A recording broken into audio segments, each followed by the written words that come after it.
ನಾರಾಯಣಾಯ ಪರಿಪೂರ್ಣಗುಣಾರ್ಣವಾಯ ವಿಶ್ವೋದಯ ಸ್ಥಿತಿಲಯೋನ್ನಿಯತಿಪ್ರದಾಯ ಜ್ಞಾನಪ್ರದಾಯ ವಿಬುಧಾಸುರಸೌಖ್ಯ ದುಃಖ ಸತ್ಕಾರಣಾಯ ವಿತತಾಯ ನಮೋ ನಮಸ್ತೆ. ಅಭ್ರಮಂ ಭಂಗರಹಿತಂ ಅಜಡಂ ವಿಮಲಂ ಸದಾ ಆನಂದತೀರ್ಥಮತುಲಂ ಭಜೆ ತಾಪತ್ರಯಾಪಹಂ. ಭವತಿ ಯದನುಭಾವಾದೇಡಮೂಕೋಪಿ ವಾಗ್ಮಿ ಜಡಮತಿರಪಿ ಜಂತುರ್ಜಾಯತೆ ಪ್ರಜ್ಞಮೌಲಿಃ.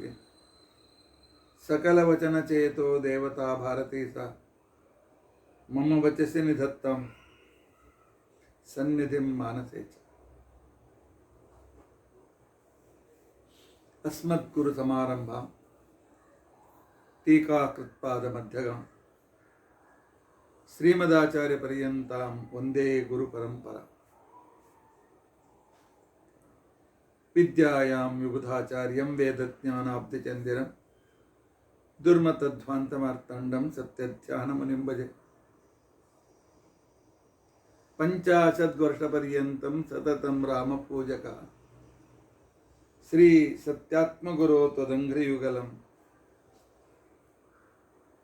ಹಿತ್ವಾ ನಮೇ ಸದ್ಗತಿ.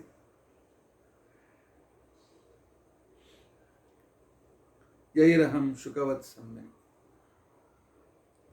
ಶಿಕ್ಷಿತೋಸ್ಮಿ ಕೃಪಾಲುವೆ ತಾನ್ ವಂದೇ ಧೇನುಪಾಚಾರ್ಯಾನ್ ತತ್ವಜ್ಞಾನಾರ್ಥ ಸಿದ್ಧೇ.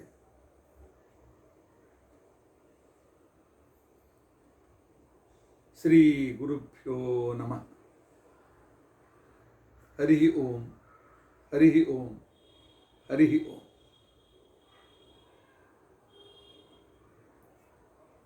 ಸ್ವಸ್ತ್ಯಸ್ತು ಅಸೇಢಸನ್ಮಂಗಲಾನಿ ಸಂತು. ಶ್ಲೋಕೇಕಶ್ರವಣಪಠನಮಾತ್ರೇಣ ವಕ್ತುಶ್ಚ ಶ್ರೋತॄಣಾಂ ನಿಖಿಲ ಕಲಿಕೃತ ಕಲ್ಮಷಾಪನೋದನ ಪಟುತರೆ ಧರ್ಮಾದ್ಯಖಿಲ ಪುರುಷಾರ್ಥ ಸಾಧನೀಭೂತೆ ಅದ್ಯ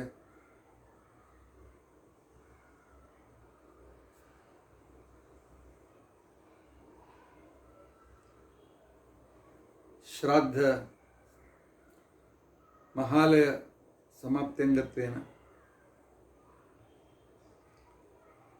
ಪಿತೃಮಹಿಮಾ ಶ್ರಾದ್ದ ವಿವರಣಾರಂಭೆ ಸತಿ ಕಿಂಚಿತ್ ಪೂರ್ವಕಥಾನುವಾದ. ಹರಿ ಓಂ ಹರಿ ಓಂ ಹರಿ ಓಂ.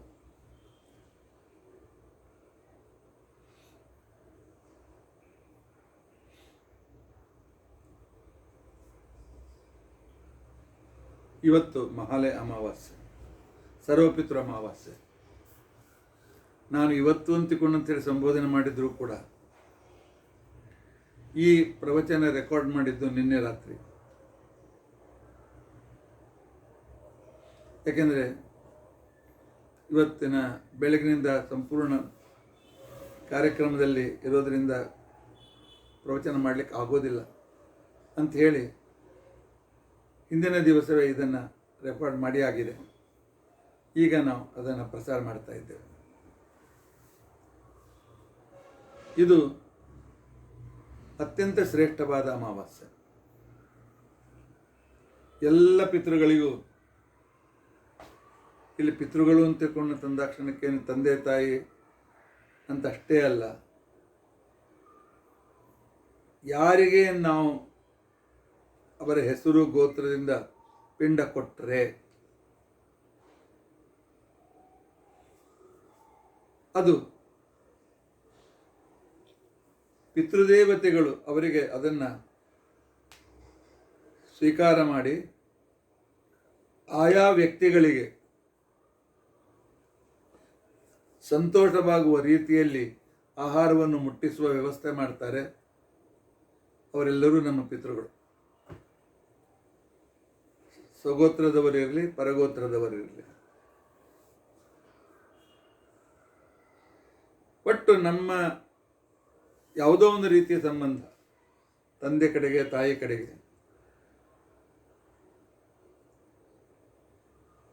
ಗುರುಗಳು, ಕೆಲವು ಘನಿಷ್ಠ ಮಿತ್ರರು, ಶಿಷ್ಯರು, ಒಟ್ಟು ಈ ಪಾಂಚಭೌತಿಕ ಶರೀರ ತ್ಯಜಿಸಿ ಹಸ್ತಮಾತ್ರ ಶರೀರದಿಂದ ಇವತ್ತಿನ ದಿನ ಸ್ವರ್ಗದಲ್ಲಿಯೋ ಮತ್ತು ಉಳಿದ ಯಾವುದೋ ಯೋನಿಯಲ್ಲಿ ಭೋಗ ಮಾಡ್ತಾ ಇದ್ದಾರೆ. ಅವರೆಲ್ಲರಿಗೂ ಕೃತಜ್ಞತೆಯನ್ನು ಅರ್ಪಿಸುತ್ತಾ, ನೀವು ನಮ್ಮ ಬಂಧುಗಳು, ಯಾವುದೋ ಒಂದು ರೀತಿಯಿಂದ ಆದರೂ ನಿಮ್ಮಿಂದ ನಾವು ಉಪಕಾರ ಪಡೆದಿದ್ದೇವೆ, ಒಂದು ನಿಮಿಷ ಮಾತನಾಡಿಸಿ ನೀವು ಸಂತೋಷವೂ ಕೊಟ್ಟಿರ್ಬೋದು,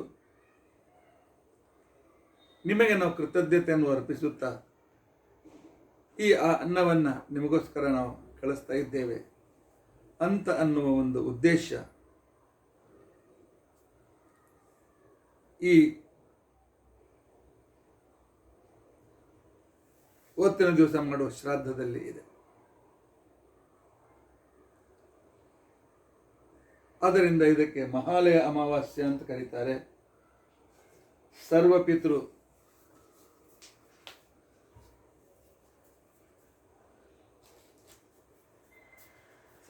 ಅಮಾವಾಸ್ಯೆ ಅಂತ ಕೂಡ ಇದಕ್ಕೆ ಕರೀತಾರೆ.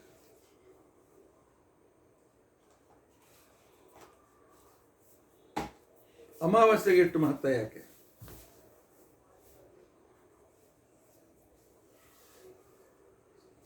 ಶಾಸ್ತ್ರದಲ್ಲಿ ಹೇಳ್ತಾರೆ, ಯಾರಿಗೆ ತಂದೆ ತಾಯಿಗಳ ತಿಥಿ ಗೊತ್ತಿಲ್ಲ, ಎಂದು ಹೋಗಿದ್ದಾರೆ, ಏನು ಮಾಡಿದ್ದಾರೆ ಅಂತ ಅನ್ನೋದು ಯಾರಿಗೆ ಗೊತ್ತಿಲ್ಲ,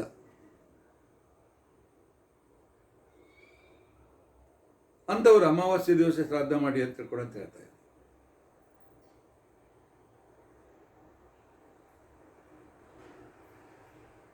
ಅಥವಾ ಯಾವ ದಿವಸ ಮರೆತೋಗಿದೆ ಅಂಥ ವ್ಯಕ್ತಿಗಳು ಕೂಡ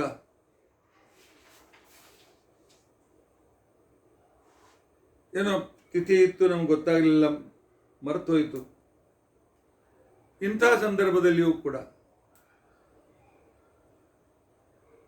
ಅಮಾವಾಸ್ಯೆ ದಿವಸ ಶ್ರಾದ್ದ ಮಾಡಿ ಅಂತ ತಿಳ್ಕೊಂಡ.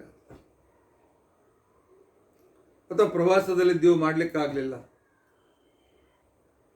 ಅಂಥವು ಕೂಡ ಅಮಾವಾಸ್ಯೆ. ಈ ಒಂದು ಅಮಾವಾಸ್ಯೆ ಅಂತಲ್ಲ, ಯಾವ ಅಮಾವಾಸ್ಯೆಯಲ್ಲೂ ಕೂಡ ನಾವು ಮಾಡಬೇಕು. ಏಕೆ? ಏನು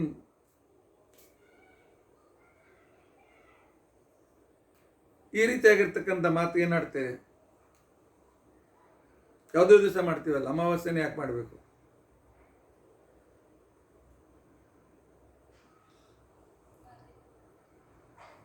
ಇದಕ್ಕೋಸ್ಕರ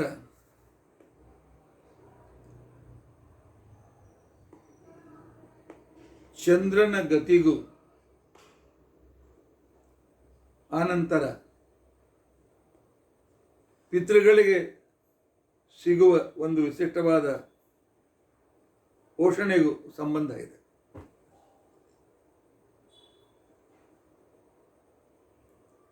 ಚಂದ್ರ ನಿಮಗೆ ಗೊತ್ತಿದೆ, ಕೃಷ್ಣ ಪಕ್ಷದಲ್ಲಿ ಕ್ಷೀಣನಾಗ್ತಾ ಬರ್ತಾನೆ, ಶುಕ್ಲ ಪಕ್ಷದಲ್ಲಿ ಅಭಿವರ್ಧನೆ ಆಗ್ತಾ ಹೋಗ್ತಾನೆ.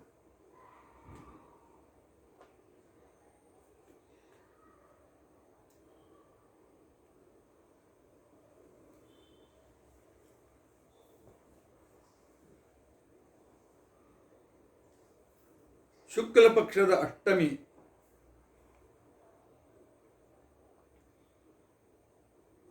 ಪಿತೃಲೋಕದಲ್ಲಿ ಸೂರ್ಯೋದಯ, ಅವರ ಹಗಲು ಪ್ರಾರಂಭ. ಆನಂತರ ಕೃಷ್ಣ ಪಕ್ಷದ ಸಪ್ತಮಿ,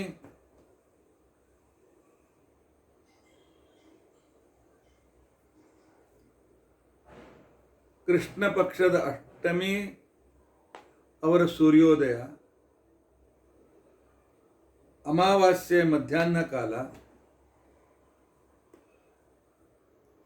ಶುಕ್ಲ ಪಕ್ಷದ ಸಪ್ತಮಿ ಪಿತೃಲೋಕದ ಸೂರ್ಯಾಸ್ತ.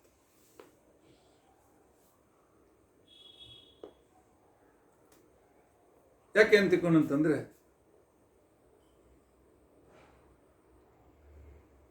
ಪಿತೃಲೋಕದ ಮೇಲೆ, ಚಂದ್ರಲೋಕದ ಮೇಲೆ ಪಿತೃಲೋಕ ಸ್ಥಿರವಾಗಿದೆ. ಆಚಾರ್ಯ ಹೋಗಿ ನೋಡ್ಕೊಂಡು ಬಂದಿದ್ದೀರಾ? ನಾನು ನೋಡ್ಕೊಂಡು ಬರಲಿಲ್ಲ.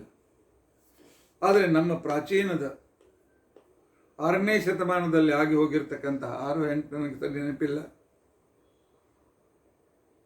ಭಾಸ್ಕರಾಚಾರ್ಯರು ಸಿದ್ಧಾಂತ ಶಿರೋಮಣಿ ಅಂತ ಒಂದು ಗ್ರಂಥ ಮಾಡಿದ್ದಾರೆ. ಅವ್ರು ಹೇಳ್ತಾರೆ, ಪಿತೃಲೋಕ ಇದು ವಿಧೋಹೋ ಊರ್ಧ್ವಭಾಗೆ ಪಿತರೋ ವಸಂತಹ. ಚಂದ್ರನ ಮೇಲ್ಬದಿಯಲ್ಲಿ ಪಿತೃದೇವತೆಗಳು ವಾಸ ಮಾಡ್ತಾರೆ. ಪಿತೃದೇವತೆಗಳಿಗೆ ಆಹಾರ ಚಂದ್ರನ ಮುಖಾಂತರ ಸಂತೃಪ್ತಿ ಸಿಗ್ತದೆ. ಶಾಕಲ್ಯ ಸಂಹಿತ ಅಂತನ್ನುವ ಜ್ಯೋತಿಷ್ಶಾಸ್ತ್ರದ ಗ್ರಂಥ ನಮಗೆ ಹೇಳ್ತಾರೆ, ಅಷ್ಟಮ್ಯಾಂ ಪಿತೃಲೋಕೆ ಸೂರ್ಯೋದಯ ಅಂತ ತಿಳ್ಕೊಂಡಂತೆ.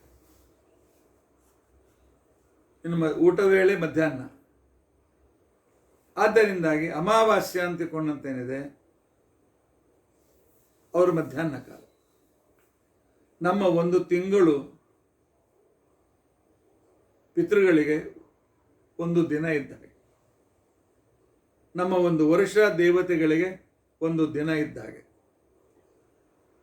ಆದ್ದರಿಂದಾಗಿ ಶುಕ್ಲ ಪಕ್ಷದ ಅಷ್ಟಮಿ ಸೂರ್ಯಾಸ್ತವಾಗ್ತದೆ, ಪೌರ್ಣಿಮೆ ಪಿತೃಲೋಕದವರಿಗೆ ರಾತ್ರಿ,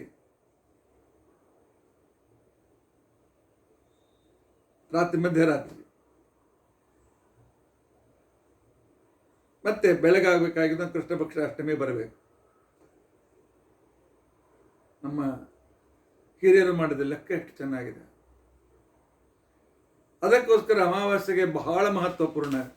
ಅಮಾವಾಸ್ಯೆಗೆ ಇಷ್ಟು ಮಹತ್ವ ಇದೆ ಎಲ್ಲ ಅಂತ ತಿಳ್ಕೊಂಡಂತಂದ್ರೆ, ಅವತ್ತು ಪಿತೃಗಳನ್ನು ಸಂತೋಷಪಡಿಸ್ಲಿಕ್ಕೆ ಬೇಕಾಗಿರ್ತಕ್ಕಂತಹ ಅದ್ಭುತವಾಗಿರ್ತಕ್ಕಂಥ ಒಂದು ವಿಷಯ. ಅದಕ್ಕೋಸ್ಕರ ನಾವು ದರ್ಶ ಅಮಾವಾಸ್ಯೆಯ ದಿನ ತಪ್ಪದೇ ಪಿತೃಗಳಿಗೆ ನಾವು ಸಂತೃಪ್ತಿ ಪಡಿಸ್ತೇವೆ. ಜ್ಯೋತಿಷ್ಶಾಸ್ತ್ರಗಳು ಈ ವಿಷಯದಲ್ಲಿ ಬಹಳ ಸ್ಪಷ್ಟವಾಗಿ ನಮಗೆ ಈ ವಿಚಾರಗಳನ್ನು ತಿಳಿಸಿಕೊಡ್ತದೆ. ಅದಕ್ಕೋಸ್ಕರ ಅಮಾವಾಸ್ಯೆ, ಅದರಲ್ಲಿಯೂ ಕೂಡ ಈ ಭಾದ್ರಪದ ಮಾಸ ಕೇವಲ ಪಿತೃಗಳಿಗೋಸ್ಕರ ಇರತಕ್ಕಂಥದ್ದು. ಆದ್ದರಿಂದಾಗಿ ನಾವು ಈ ಕಾರ್ಯವನ್ನು ತಪ್ಪದೇ ತಿಳಿದುಕೊಳ್ಳಬೇಕಾದಂಥ ಅತ್ಯಂತ ಅವಶ್ಯಕ.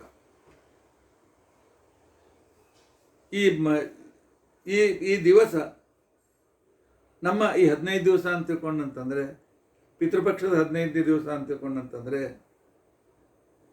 ಇದು ಅವರಿಗೋಸ್ಕರ ಸ್ಪೆಷಲ್ ಆಗಿರ್ತಕ್ಕಂಥ ಮಾಸ. ಆದ್ದರಿಂದಾಗಿ ಅವರಿಗೆ ನಾವು ಪಿಂಡಾದಿಗಳನ್ನು ಕೊಟ್ಟು ಸಂತೋಷಪಡಿಸ್ತಕ್ಕಂತಹ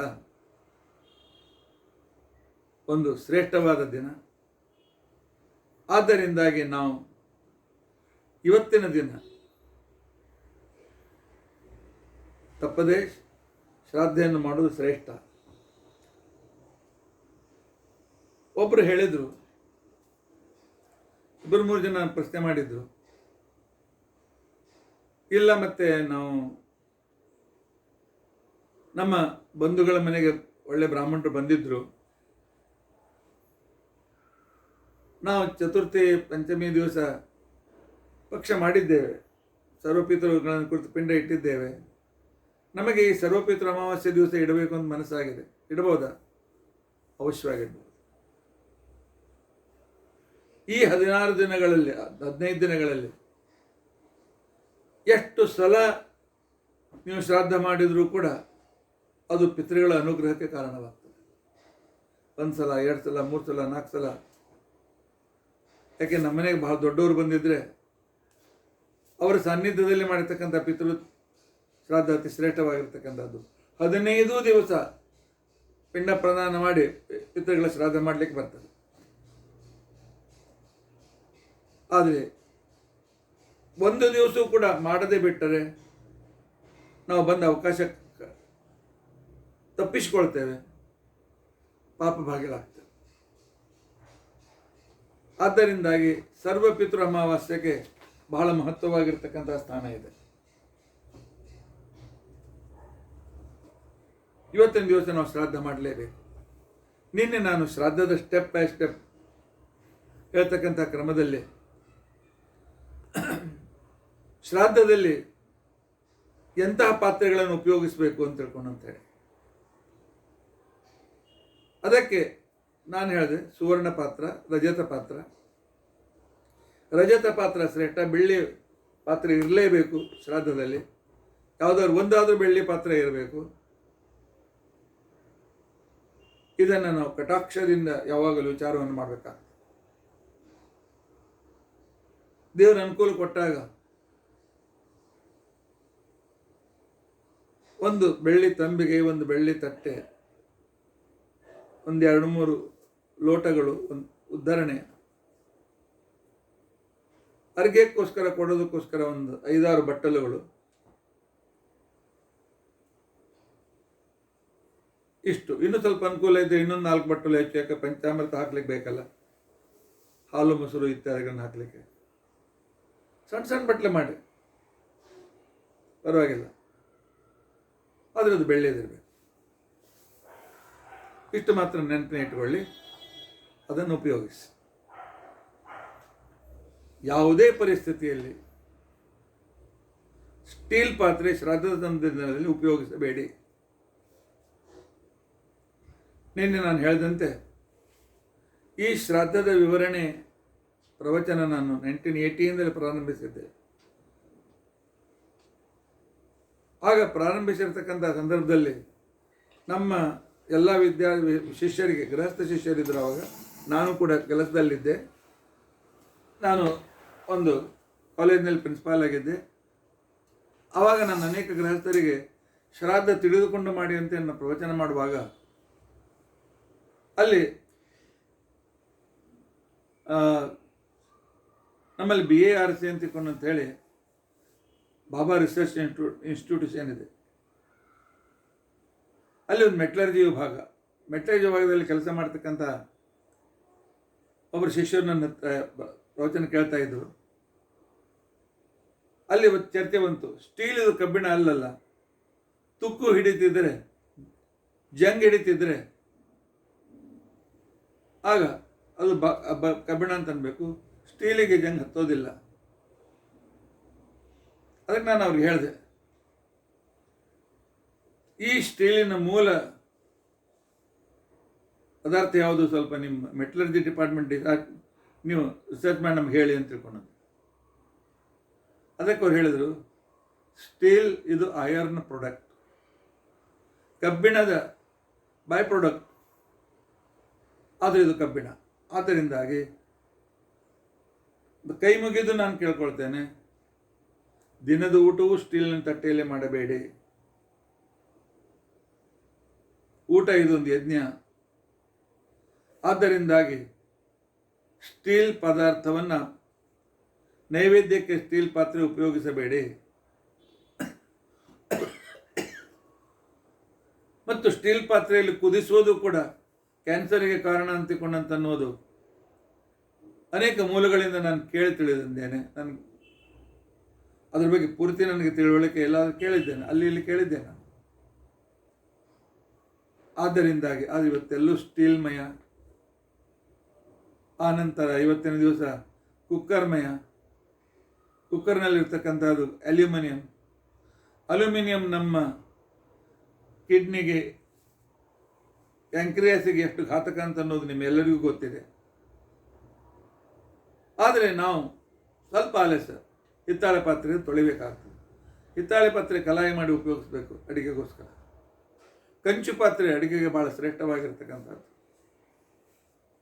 ನೀವು ಕುಕ್ಕರ್ನಲ್ಲಿ ಅಡಿಗೆ ಮಾಡಿ ಕಂಚಿನ ಗುಂಡಿಯಲ್ಲಿ ಅನ್ನ ಮಾಡಿ, ಅದಕ್ಕೂ ಇದಕ್ಕೆ ರುಚಿ ಎಷ್ಟು ಅಂತರ ಇದೆ ನೋಡಿಕೊಳ್ಳಿ. ಇರಲಿ, ಅದೊಂದು ದೊಡ್ಡ ವಿಚಾರವಾಯಿತು. ಇನ್ನು ಶ್ರಾದ್ದದಲ್ಲಿ ಯಾವ್ಯಾವ ಪದಾರ್ಥ ಅನಿವಾರ್ಯವಾಗಿರಬೇಕು? ಕಬ್ಬಿನ ರಸಕ್ಕೆ ಬಹಳ ಮಹತ್ವ ಕೊಟ್ಟಿದ್ದಾರೆ. ಕಬ್ಬಿನ ರಸ ಸಿಗದೇ ಇದ್ದರೆ ಕಾಕುವಿ ಅಂತಿಕೊಂಡು ಸಿಗ್ತದೆ. ಅಂದರೆ ಬೆಲ್ಲ ಮಾಡುವಾಗ ರಸಭಾಗ ಬೇರೆ ತೆಗಿತಾರೆ, ಇಲ್ಲ ಬೆಲ್ಲ ಉಪಯೋಗಿಸ್ಬೇಕು. ಸಕ್ಕರೆ ಹೇಗೆ ತಯಾರು ಮಾಡ್ತಾರೆ ನಿಮಗೆ ಗೊತ್ತಿದೆ. ಸಕ್ಕರೆ ಬಿಳಿ ಆಗಬೇಕಾಗಿದ್ದರೆ ಇನ್ನೇನು ಕೆಮಿಕಲ್ ಹಾಕ್ತಾರೆ ಗೊತ್ತಿದೆ. ಆ ಕೆಮಿಕಲ್ನಲ್ಲಿ ಒಂದು ಥರದ ಕೆಮಿಕಲ್ ಇದೆ, ಬೋನ್ ಪೌಡರ್. ಆದಷ್ಟು ಶ್ರಾದ್ದದಲ್ಲಿ ಸಕ್ಕರೆ ಉಪಯೋಗಿಸಬೇಡಿ. ಇದಾದ ನಂತರ ಗೋಧಿಯಿಂದ ಮಾಡಿದ ಪದಾರ್ಥ ಅತ್ಯಂತ ಅವಶ್ಯಕ. ಸಂದರ್ಭ ಬಂದಿದೆ ಅಂತ ನಾನು ಹೇಳ್ತೇನೆ. ಕೆಲವು ಸಲ ಏನಾಗ್ತದೆ, ಅಡಿಗೆ ಮಾಡುವವರಿಗೆ ಅನುಭವ ಇರೋದ್ರಿಂದಾಗಿ ಪಿಂಡಕ್ಕೆ ಶ್ರಾದ್ದಕ್ಕೆ ಮಾಡುವ ಅನ್ನ ಮಾಡುವಾಗ ಅದು ಪೂರ್ತಿಯಾಗಿ ಮುದ್ದೆ ಮುದ್ದೆ ಆಗ್ತದೆ, ಅಳಕಾಗ್ತದೆ, ವಿತಲವಾಗ್ತದೆ. ಪಿಂಡ ಮಾಡಲಿಕ್ಕೆ ಆಗೋದಿಲ್ಲ. ಪಿಂಡ ಮಾಡಿದರೆ ಇಟ್ಟಾಕ್ಷಣಕ್ಕೆ ಭಿನ್ನವಾಗ್ತದೆ. ಅಂಥ ವೇಳೆಯಲ್ಲಿ ಏನು ಮಾಡಬೇಕು? ಉದುರಾದ ಅನ್ನವೇ ಇರಬೇಕು. ಅದನ್ನು ಚೆನ್ನಾಗಿ ರುಂಡಿಯಾಗಿ ಗಟ್ಟಿ ಮಾಡಬೇಕು. ಅದು ಇಟ್ಟ ಮೇಲೆ ಕೂಡ ಭಿನ್ನವಾಗಬಾರ್ದು. ಪಿಂಡ ಇಟ್ಟ ಮೇಲೆ ಪಿತ್ರೆ ಶರ್ಮಣೆ ಗೋತ್ರಾಯ ಅಂತಿಕೊಂಡು ಅಂತೇಳಿ ಪಿಂಡಿದಂ ಪಿಂಡಂ ದದಾಮ್ಯಹಂ ಅಂತಿಕೊಂಡು ಅಂತೇಳಿ ಇಟ್ಟ ಮೇಲೆ ಅದೇನಾದರೂ ಭಿನ್ನವಾದರೆ, ಮುರಿದು ಹೋದರೆ, ಪಿಂಡ ವಿಸರ್ಜನೆ ಆಗುವವರೆಗೂ ವಿಸರ್ಜನೆ ಮಾಡಿ 1008 ಗಾಯತ್ರಿ ಜಪ ಪ್ರಾಯಶ್ಚಿತ್ತ ಮಾಡಿ, ಕಡೆಗೆ 108 ಗಾಯತ್ರಿ ಪ್ರಾಯಶ್ಚಿತ್ತ ಮಾಡಿ, ಮತ್ತೆ ಹೊಸದಾಗಿ ಅಡಿಗೆ ಮಾಡಿ ಹೊಸದಾಗಿ ಶ್ರಾದ್ದವನ್ನು ಮಾಡಬೇಕು ಅಂತಂದು ಹೇಳಿ ಶಾಸ್ತ್ರ ಹೇಳ್ತಾರೆ. ಅಷ್ಟು ಸಮಯ ಇಲ್ಲ. ಅನ್ನ ಸ್ವಲ್ಪ ಅಳ್ಳಕ್ಕಾಗಿದೆ ಅಥವಾ ಮುದ್ದೆ ಮುದ್ದೆ ಆಗಿದೆ. ಇಂಥ ಸಂದರ್ಭದಲ್ಲಿ ನಿಶ್ಚಿತ ಯಾವ ವಿಚಾರವನ್ನೂ ಮಾಡದೆ ಗೋಧಿಯ ರವೆಯನ್ನು ಹಾಕಿ ಗಟ್ಟಿ ಮಾಡಿಕೊಳ್ಳಿ. ಸ್ವಲ್ಪ ಹೆಚ್ಚಿಗೆ ಗೋಧಿಯ ರವೆ ಹಾಕಿದರೆ ಅದು ಗಟ್ಟಿ ಆಗ್ತದೆ. ಯಾಕೆ? ಗೋಧಿಯ ರವೆ ಗೋಧಿಜನ್ಯವಾದ ಪದಾರ್ಥ ಪಿಂಡಕ್ಕೆ ಅತ್ಯಂತ ಶ್ರೇಷ್ಠವಾದದ್ದು. ಅನ್ನದಂತೆ ಅದು ಗ್ರಾಹ್ಯವಾಗಿದೆ ಅಂತ ಹೇಳಿದ್ದಾರೆ. ಅದಕ್ಕೋಸ್ಕರವೇ ಗೋಧಿಯ ಹಿಟ್ಟಿನಿಂದಲೂ ಪಿಂಡವನ್ನು ಮಾಡಿಕೊಡ್ತಕ್ಕಂಥ ಸಂಪ್ರದಾಯ ಇದೆ. ಸಂಪ್ರದಾಯಕ್ಕೆ ಶಾಸ್ತ್ರ ಇದೆ. ಆ ನಂತರ ಊಟದಲ್ಲಿ ಅನ್ನ ಅನಿವಾರ್ಯ, ಹೆಸರು ಬೇಳೆ ತವ್ಯ ಅನಿವಾರ್ಯ,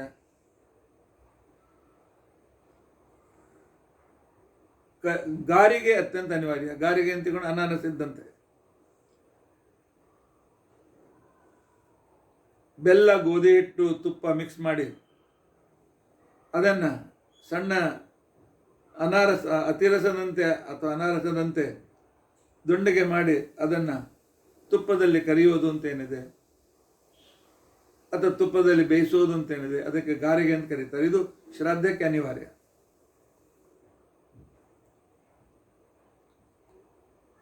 ಪುರಿ ಇದು ಅತ್ಯಂತ ಅನಿವಾರ್ಯ. ಹಸುವಿನ ಹಾಲಿನಿಂದ ಮಾಡಿರ್ತಕ್ಕಂಥ, ಆಕಳಿಂದ ಹಾಲು ಮಾಡಿರ್ತಕ್ಕಂಥ ಪಾಯಸ ಅನಿವಾರ್ಯ. ಆದರೆ ಈಗ ಮಹಾಲಯದಲ್ಲಿ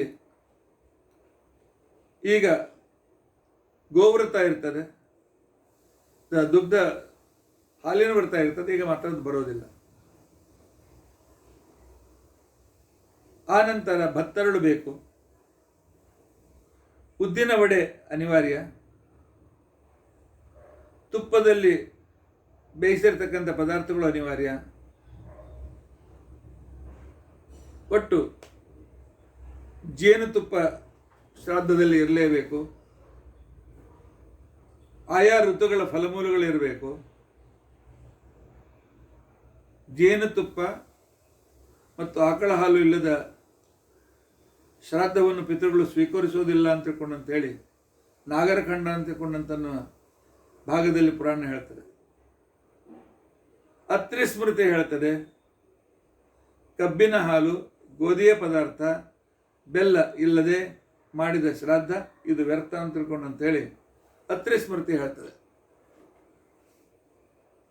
ಆದ್ದರಿಂದಾಗಿ ಶ್ರಾದ್ದದ ದಿನದಲ್ಲಿ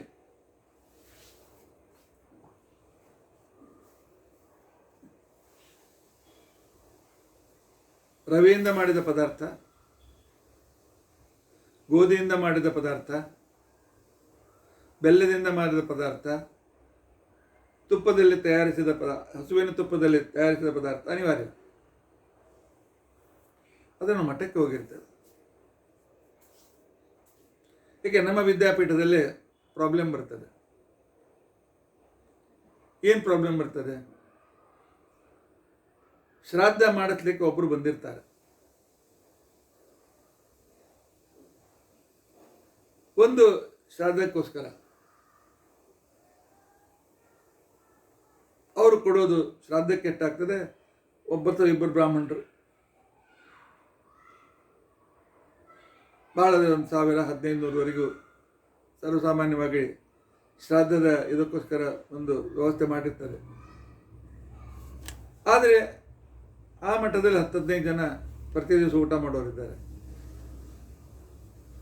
ಇವರು ಕೊಡುವ 1,500 ರೂಪಾಯಿಯಲ್ಲಿ 15 ಜನರಿಗೆ ಆಗುವಷ್ಟು ಈ ತುಪ್ಪದ ಪದಾರ್ಥ, ಈ ಉದ್ದಿನ ಬೇಳೆ ಪದಾರ್ಥ, ಈ ಪಾಯಸ ಪದಾರ್ಥ ಆಗ್ಲಿಕ್ಕೆ ಸಾಧ್ಯವಿದೆಯೇ? ಪ್ರಾಕ್ಟಿಕಲ್ ಆಗಿ ವಿಚಾರ ಮಾಡಬೇಕು.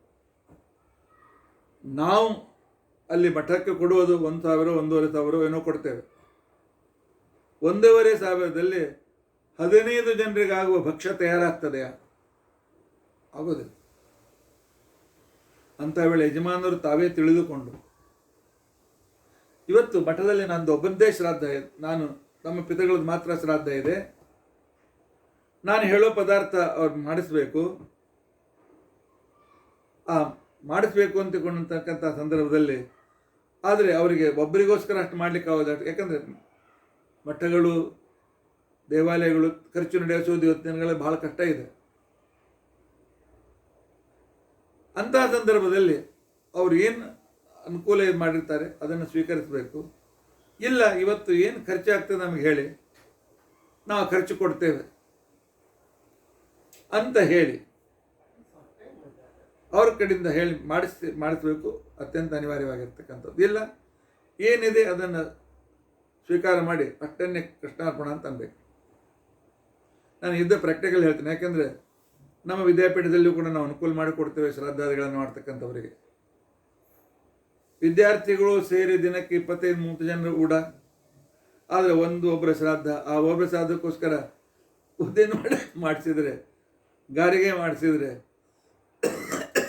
ಅಡಿಗೆಯವರ ಖರ್ಚು ಎಕ್ಸ್ಟ್ರಾ, ಪದಾರ್ಥದ ಎಕ್ಸ್ಟ್ರಾ, ಅವರು ಕೊಡೋದು 1,500 5,000 ರೂಪಾಯಿ ಖರ್ಚು ಮಾಡಬೇಕಾಗ್ತದೆ. ಅದು ಸಂಸ್ಥೆ ನಡೆಸಲಿಕ್ಕೆ ಆಗೋದಿಲ್ಲ. ಯಜಮಾನರು ಇದನ್ನು ಅರ್ಥ ಮಾಡಿಕೊಂಡು ಪದಾರ್ಥ ಬೇಕಾಗಿದ್ದರೆ ಆ ಖರ್ಚು ನಾವು ಕೊಡ್ತೇವೆ ಅಂತ ತಯಾರಾಗಬೇಕು.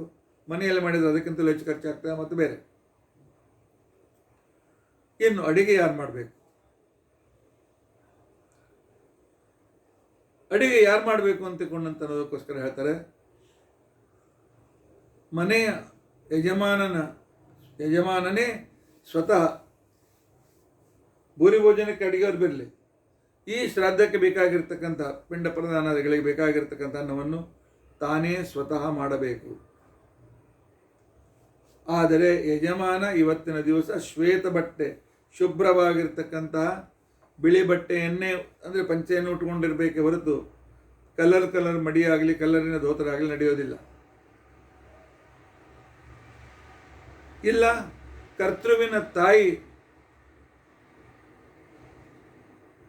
ತಂದೆದು ಮಾಡ್ತಾನೆ ಅಂದರೆ ತಾಯಿಗೆ ಅವಳು ವಿಧವೆ ಆಗಿದ್ದಾಳೆ ಅಂತ ಅರ್ಥ. ಅವಳು ಮಡಿಯಾಗಿದ್ದರೆ ತಪ್ಪದೆ ಅವಳು ಮಾಡಲಿಕ್ಕೆ ಬರ್ತದೆ. ಇಲ್ಲ, ಕರ್ತೃವಿನ ಹೆಂಡತಿ, ಇಲ್ಲ ಸಮೀಪದ ಸಂಬಂಧಗಳು, ಇಲ್ಲ ಸಾಪಿಂಡ ಸಂಬಂಧದಲ್ಲಿರ್ತಕ್ಕಂಥ ವ್ಯಕ್ತಿಗಳು, ತಂದೆ ತಾಯಿ ಕಡೆಯ ಬಂಧುಗಳು, ಇಲ್ಲ ಸಮಾನ ಗೋತ್ರದವರು ಅಥವಾ ನಮ್ಮಿಂದ ಉಪಕಾರ ಪಡೆದವರು,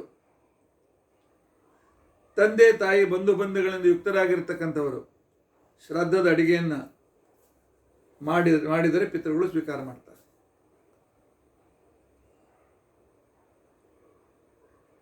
ಇನ್ನು ಅಡಿಗೆಯವರನ್ನು ಕರೀತೇವೆ. ಆ ಸಂದರ್ಭದಲ್ಲಿ ಶ್ರಾದ್ದದ ಅನ್ನವನ್ನು ನಾವೇ ಮಾಡಿಕೊಳ್ಬೇಕು.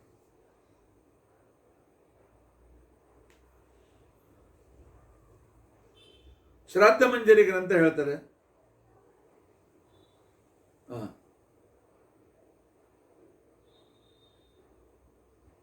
ವಿಧವೆ ಮಾಡಲಿಕ್ಕೆ ಬರೋದಿಲ್ಲ ಅಂತ ತಿಳ್ಕೊಂಡಂತ. ಆದರೆ ವಿಧವೆ ಮಾಡಲಿಕ್ಕೆ ಬರೋದಿಲ್ಲ ಅಂತ ಅನ್ನೋ ವಚನ ಅಂದರೆ ಅವಳು ಮಡಿ ಆಗದೇ ಇದ್ದರೆ ಮಾಡಲಿಕ್ಕೆ ಬರೋದಿಲ್ಲ. ಮಹಾಭಾರತದ ಅನುಶಾಸನ ಪರ್ವದಲ್ಲಿ ತಾಯಿ ವಿಧವೆಯಾಗಿದ್ದರೂ ಕೂಡ ಅಥವಾ ಸಮೀಪ ಸಂಬಂಧಿಗಳು ವಿಧವೆಯಾಗಿದ್ದರೂ ಕೂಡ ಅವಳು ಮಡಿಯಾಗಿ ಶುಚಿರ್ಭೂತಳಾಗಿದ್ದರೆ ಅವಳು ಶ್ರಾದ್ದದ ಅಡಿಗೆ ಮಾಡಿದರೆ ಅದು ಉಪಯೋಗಿಸ್ಲಿಕ್ಕೆ ಬರ್ತದೆ ಅಂತೇಳಿ ಶಾಸ್ತ್ರ ಹೇಳ್ತಾರೆ. ಅಡಿಗೆಯವರನ್ನಿಂತಲೂ ತಾನು ಸ್ವಂತ ಪಿಂಡದ ಭಾಗವನ್ನು ಅನ್ನವನ್ನು ಮಾಡಿಕೊಳ್ಳೋದು ಬಹಳ ಒಳ್ಳೆಯದು. ಯಾಕೆ ಬಂದ ಅಡಿಗೆಯವರು ಯಾವ ಚಟ ಇದೆಯೋ, ಏನು ಮಾಡ್ತಾರೋ, ಏಕಾದಶಿ ಮಾಡ್ತಾರೋ ಇಲ್ಲೋ, ಸಂಧ್ಯಾ ವಂದನೆ ಮಾಡ್ತಾ ಇದ್ದೋ ಯಾರಿಗೆ ಗೊತ್ತು.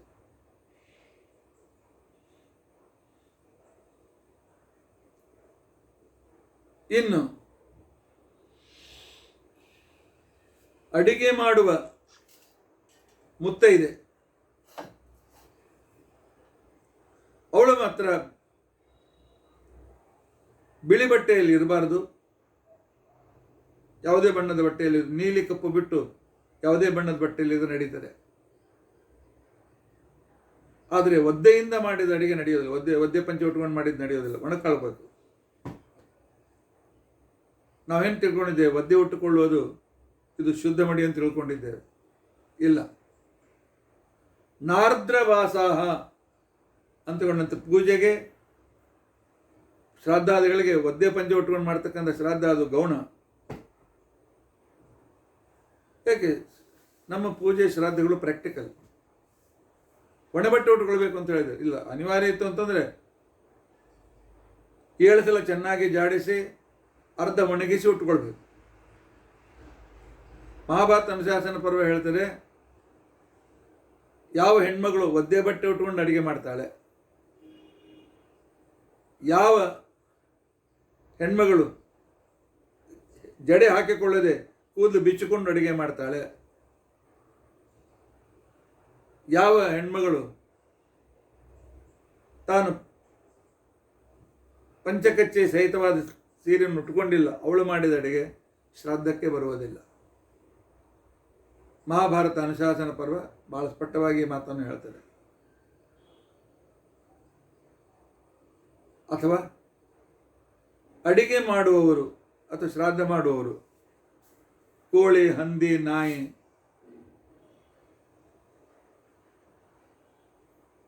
ಇವರ ದೃಷ್ಟಿಯೂ ಬೀಳಬಾರದು ಶ್ರಾದ್ದದ ಅಡಿಗೆ ಮೇಲೆ ಅಂತ ಹೇಳ್ತಾರೆ. ಇನ್ನು ರಜಸ್ವಲೆ ಮುಟ್ಟಾಗಿರ್ತಕ್ಕಂಥ ಹೆಣ್ಮಗಳು ದೃಷ್ಟಿ ಶ್ರಾದ್ದ ಅಡಿಗೆ ಮೇಲೆ ಬಿದ್ದರೆ ಅದು ಅಶುದ್ಧಿ ಆಗ್ತದೆ. ಶ್ರಾದ್ದ ಮಂದಿರ ಈ ಮಾತನ್ನು ಬಹಳ ಸ್ಪಷ್ಟವಾಗಿ ಹೇಳ್ತದೆ. ಇನ್ನು ಶ್ರಾದ್ದದ ವಿಷಯದಲ್ಲಿ ತುಳಸಿ ಕಾಷ್ಟದಿಂದ ತಯಾರಾಗಿರ್ತಕ್ಕಂಥ ಅನ್ನ ಅಂತಿಕೊಂಡಂತೇನಿದೆ ಕೃಷ್ಣಾಚಾರ್ಯ ಸ್ಮೃತಿ ಮುಕ್ತಿಯಲ್ಲಿ ಅದು ಶ್ರೇಷ್ಠವಾಗಿ ಇರ್ತದೆ ಅಂತಿಕೊಂಡಂತ ಹೇಳ್ತಾರೆ.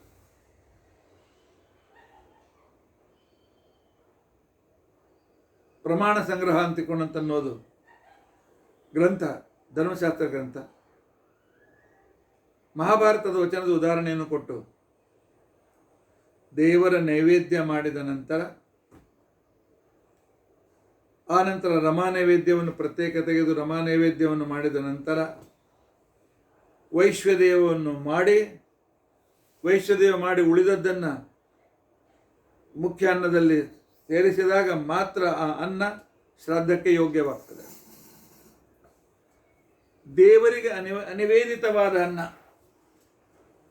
ದೇವರಿಗೆ ನಿವೇದನೆ ಮಾಡದೇ ಇರತಕ್ಕಂಥ ಅನ್ನ, ನೈವೇದ್ಯ ಮಾಡದೇ ಇರತಕ್ಕಂಥ ಅನ್ನ, ಇದು ಕರ್ತ ಪುರೋಹಿತ ಇಬ್ಬರು ನರಕಕ್ಕೆ ಹೋಗ್ತಾರೆ ಅಂತ ಕೊಂಡಂದಿದ್ದಾರೆ. ಹಾರಿತ ಸ್ಮೃತಿ ಸ್ಪಷ್ಟವಾಗಿ ಹೇಳ್ತಾರೆ, ಅಡಿಗೆ ಮಾಡುವವನು ಕೂಡ ಸಂಧ್ಯಾವಂದನೆ ಮಾಡ್ತಕ್ಕಂಥವನು ಇರಬೇಕು, ಇಲ್ಲದ್ರೆ ನಿಮೇ ಸ್ವಂತ ಮಾಡಿ ಅಂತ ಕೊಂಡಂತ ಹೇಳ್ತಾರೆ. ಶ್ರಾದ್ದಕ್ಕೆ ಅಡಿಗೆ ಮಾಡ್ತಕ್ಕಂಥ ವ್ಯಕ್ತಿ ಉರ್ದು ಪುಂಡ್ರಧಾರಿಯಾಗಿರ್ಬೇಕು. ಯಮಸ್ಮೃತಿ ಹೇಳ್ತದೆ, ವೈಶ್ವದೇವ ಮಾಡದೇ ಇದ್ದ ಅನ್ನ ಪಿತೃಗಳು ಸ್ವೀಕಾರ ಮಾಡುವುದಿಲ್ಲ ಅಂತ ಕೂಡ ಹೇಳ್ತಾರೆ. ಅದಕ್ಕೆ ನೈವೇದ್ಯ ವೈಶ್ವದೇವ ಆದಮೇಲೆ ಶ್ರಾದ್ದವನ್ನು ಪ್ರಾರಂಭಿಸಬೇಕು ಅಂತನ್ನುವ ವಿಧಾನ ಶಾಸ್ತ್ರ ಮಾಡ್ತದೆ. ಆದ್ದರಿಂದಾಗಿ ಈ ವಿಚಾರವನ್ನು ತಪ್ಪದೇ ನಾವು ತಿಳಿದುಕೊಳ್ಬೇಕು. ಇನ್ನು ಶ್ರಾದ್ದದಲ್ಲಿರ್ತಕ್ಕಂಥ ಸ್ಟೆಪ್ಗಳು, ಮೊದಲೇ ಸ್ಟೆಪ್ ಅಪವಿತ್ರ ಪವಿತ್ರೋವಾ ಸರ್ವಾವಸ್ಥಾಂಗತೋಪಿವ, ತನ್ನನ್ನು ಶುದ್ಧೀಕರಿಸಿಕೊಳ್ಳುವುದು. ಸೆಕೆಂಡ್ ಸ್ಟೆಪ್ ಆಚಮನ, ನಮ್ಮ ಶರೀರದಲ್ಲಿರುವ 24 ತತ್ವಗಳ ಶುದ್ಧಿ. ಅದಾದ ನಂತರ ಪವಿತ್ರ ಧಾರಣೆ, ಜೀವತ್ ಪಿತೃಕನಾಗಿದ್ದರೆ 2 ದರ್ಭೆ ಪವಿತ್ರೆ, ಇನ್ನು ತಂದೆ ಇಲ್ಲದೆ ಇರತಕ್ಕಂಥ ಮತ್ತು ತಾಯಿ ಇಲ್ಲದೆ ಇರತಕ್ಕಂಥವನ್ನು 3 ಎಳೆಯ ದರ್ಭದಿಂದ ಮಾಡಿದ ಪವಿತ್ರವನ್ನು ತನ್ನ 4ನೇ ಬೆರಳಲ್ಲಿ ಧಾರಣೆ ಮಾಡಬೇಕು.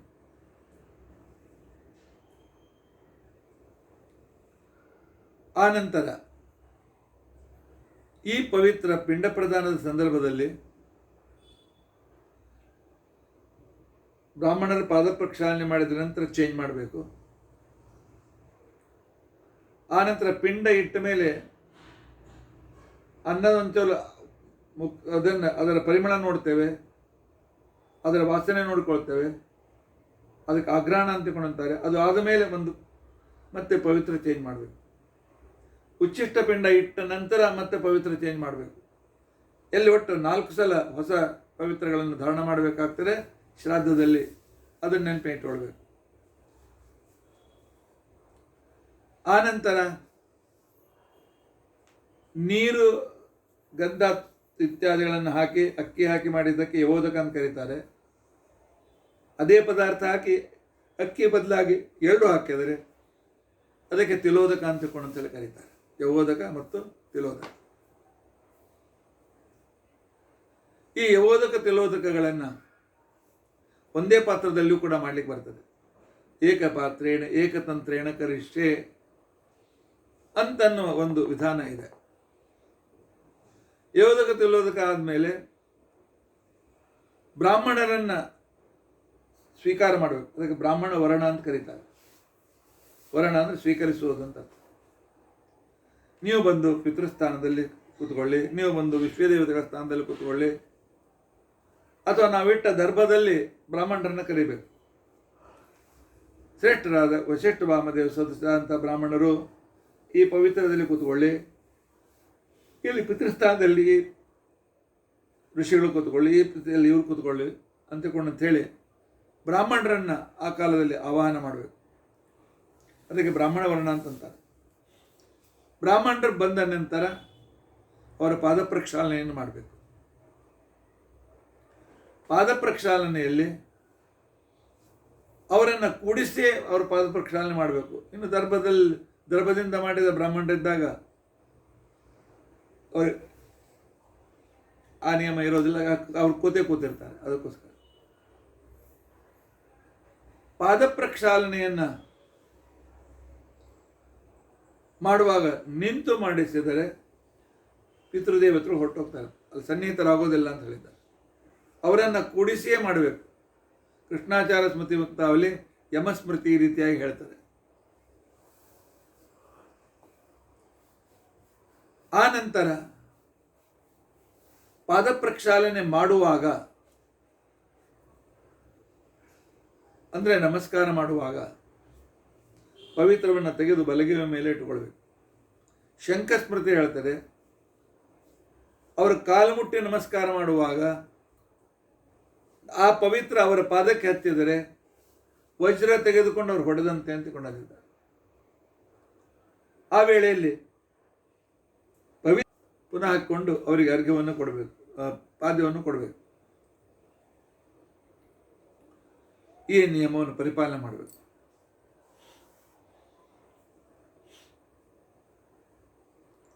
ಕಾಲು ತೊಳೆಯುವಾಗ ಎಲ್ಲಿ ಮೊದಲು ನೀರನ್ನು ಹಾಕಬೇಕು? ಸುಮ್ಮನೆ ತಮಗೆ ನೀರಿಗೆ ಛೇದ ಇಲ್ಲ. ಒಬ್ಬರು ನೀರು ಹಾಕೋರು ಇದ್ದರೆ ಬೊಗಸೆಯಲ್ಲಿ ನೀರು ತೆಗೆದುಕೊಳ್ಬೇಕು. ಬ್ರಾಹ್ಮಣರ ಕಾಲಿನ ಮುಂಭಾಗದಲ್ಲಿ ಪಿತೃಗಳ ಪಾದ ಪ್ರಕ್ಷಾಳನೆ ಮಾಡ್ತಾ ಇದ್ದೇನೆ ಅಂತ ತಿಳ್ಕೊಳ್ಬೇಕು.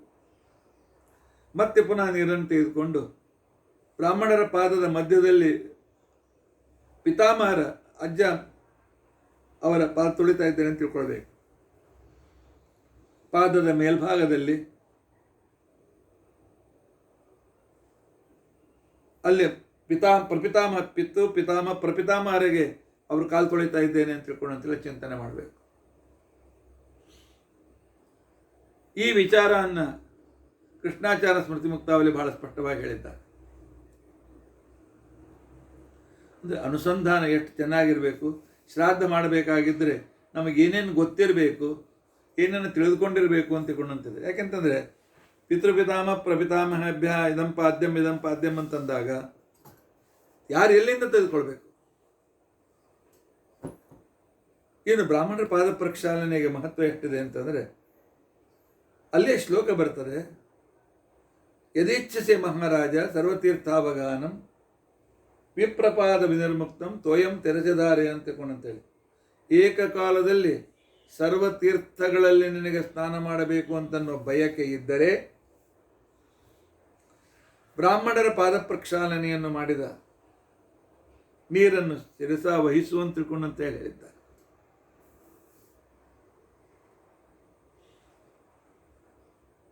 ಒಂದ್ಸಲ ಹೈದರಾಬಾದ್ನಲ್ಲಿ ನನ್ನ ಪ್ರವಚನ ನಡೆದಿತ್ತು, ಲಿಂಗಪಲ್ಲಿ ಮಠದಲ್ಲಿ.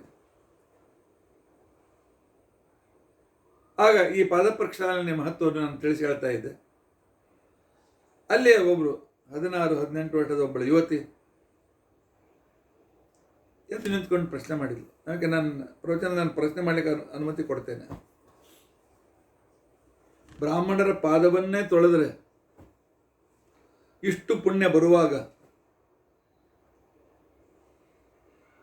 ಆ ನಂತರ ಅವರನ್ನು ಕೂಡಿಸಿ ಸ್ನಾನಕ್ಕೆ ಹಾಕಿಬಿಡೋಣಲ್ಲ, ಬಿಸಿನೀರಲ್ಲಿ ಹಾಕೋಣ, ಹೊರತಿ ಬಟ್ಟೆ ಕೊಡೋಣ, ಬಹಳ ಪುಣ್ಯ ಬರ್ತದಲ್ಲ ಅದಕ್ಕೆ ನಾನು ಹೇಳಿದೆ ಹಾಗಲ್ಲ.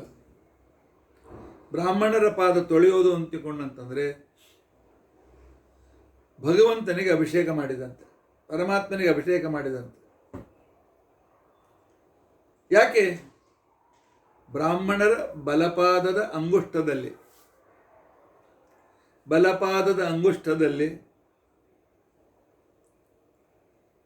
ಪರಮಾತ್ಮ ನಮ್ಮ ಕರ್ಮಸಾಕ್ಷಿಯಾಗಿ ಭಗವಂತ ವಾಸ ಮಾಡಿದ್ದಾನೆ. ಬ್ರಾಹ್ಮಣರ ಪಾದ ತೊಳೆದಿದ್ದಾರಲ್ಲ, ನೀನು ಮಾಡೋ ಮುಂದಿನ ಕರ್ಮ 100% ಸಫಲವಾಗ್ತದೆ, ನಾನು ಅದಕ್ಕೆ ಸರ್ಟಿಫಿಕೇಟ್ ಕೊಡ್ತೇನೆ ಅಂತ ಪರಮಾತ್ಮ ಅನುಗ್ರಹ ಮಾಡ್ತಾನೆ.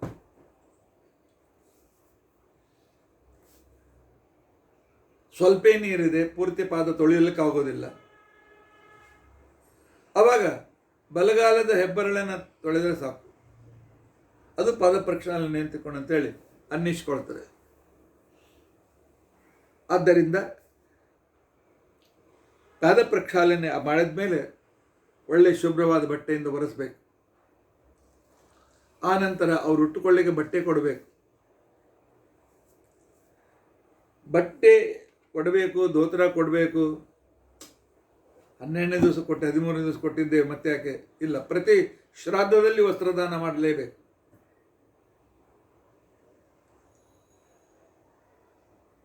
ಆದ್ದರಿಂದಾಗಿ ವಸ್ತ್ರದಾನ ಇದು ಬಹಳ ಮಹತ್ವಪೂರ್ಣವಾದದ್ದು. ಆನಂತರ ಗಂಧವನ್ನು ಕೊಡಬೇಕು. ಅವರಿಗೆ ಪರಮಾತ್ಮನ ನಿರ್ಮಾಲ್ಯವಾದ ಹೂ ತುಳಸಿಗಳನ್ನು ಕೂಡ ಕೊಡಬೇಕು. ಆಸನ ಕೊಡಬೇಕು ಅವರಿಗೆ. ಆಸನ ಕೊಟ್ಟ ಮೇಲೆ ಅವರು ಕೂತ್ಕೊಳ್ತಕ್ಕಂಥ ಕ್ರಮ ಹೇಗೆ?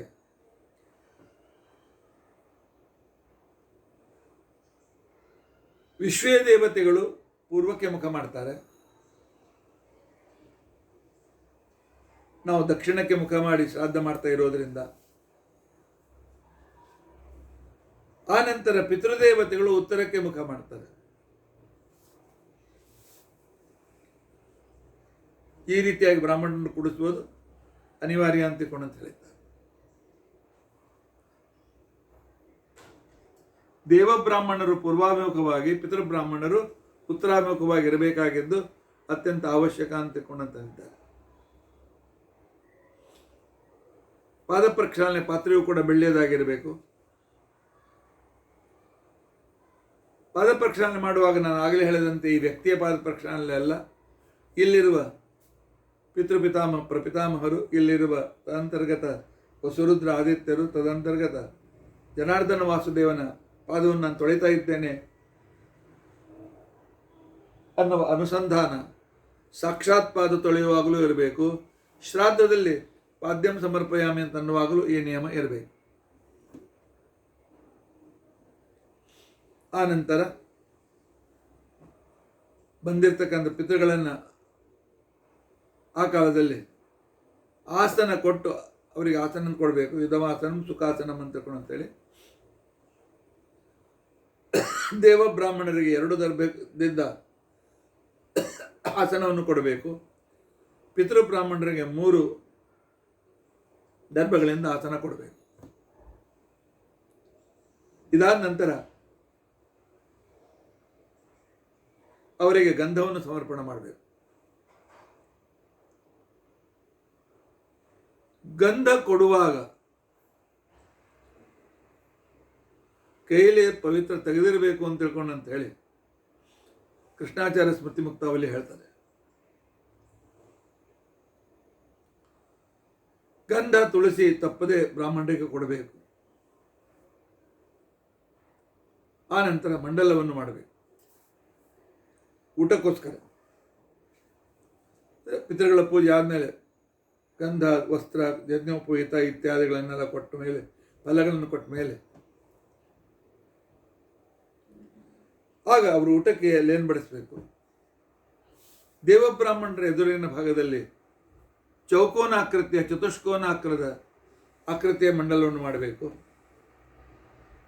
ಪಿತೃಬ್ರಾಹ್ಮಣರ ಎದುರಲ್ಲಿ, ಪಿತೃ ಅಥವಾ ಮಾತೃ ಬ್ರಾಹ್ಮಣರ ಎದುರಿನಲ್ಲಿ ಅಪ್ರದಕ್ಷ ಆಂಟಿಕ್ಲಾಕ್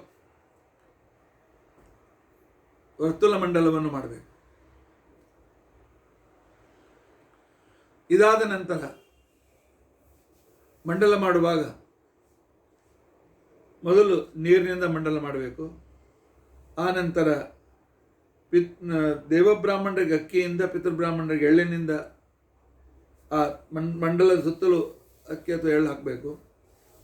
ಆ ನಂತರ ದರ್ಭೆಯಿಂದ ಚೌಕೋನ ಮತ್ತು ತ್ರಿಕೋನ ರೌಂಡ್ ಮಾಡಬೇಕು. ಆ ನಂತರ ವೈಶ್ವದೇವದ ಅಥವಾ ಯಜ್ಞ ಆಗಾದ ಮಾಡಿದ ಹೋಮದ ಅಂಗಾರವನ್ನು, ಭಸ್ಮವನ್ನು ತೆಗೆದುಕೊಂಡು ಆ ಮಂಡಲದ ಮೇಲೆ ಮಾಡಬೇಕು. ಯಾಕೆ ಭಸ್ಮನಾ ಮಂಡಲಂ ಕುರ್ಯಾತ್ ಪಂಕ್ತಿ ದೋಷವನ್ನು ವಿದ್ಯತೆ ಅಂತ ತಿಳ್ಕೊಂಡು ಅಂತೇಳಿ ಶಾಸ್ತ್ರ ಇದೆ. ಆದ್ದರಿಂದ ಅದಕ್ಕೆ ಪಾತ್ರಾಸಾಧನ ಅಂತ ತಿಳ್ಕೊಂಡು ಅಂತೇಳಿ ಕರೀತಾರೆ.